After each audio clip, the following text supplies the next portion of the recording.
It's good to appreciate the phase of politics that we are going through as a country.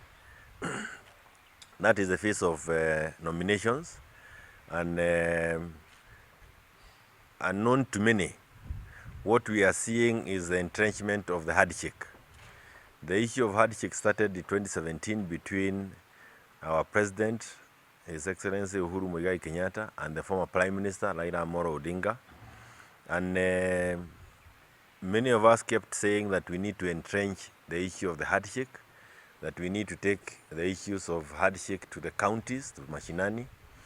And the kind of nominations that we are seeing taking place is really the entrenchment of handshake.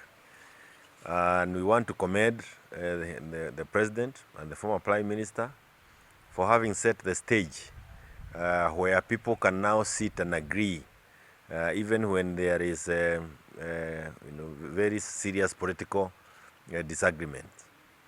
And we want to appreciate the extent to which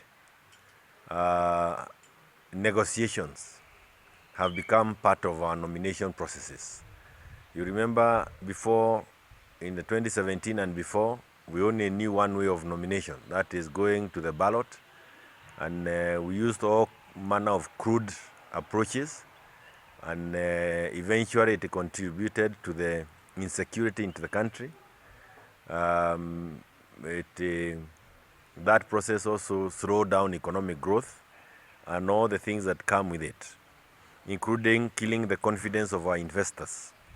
But this new approach where people can sit together and agree that though we are all looking for the same seat, it is clear that you are ahead of all of us, and for that reason we want to support you.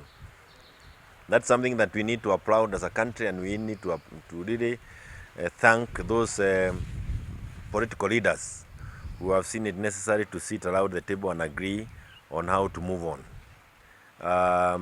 Of course, it also helps us in many ways, because it also helps us in ensuring that the ballot does not produce criminals like it has been the case before.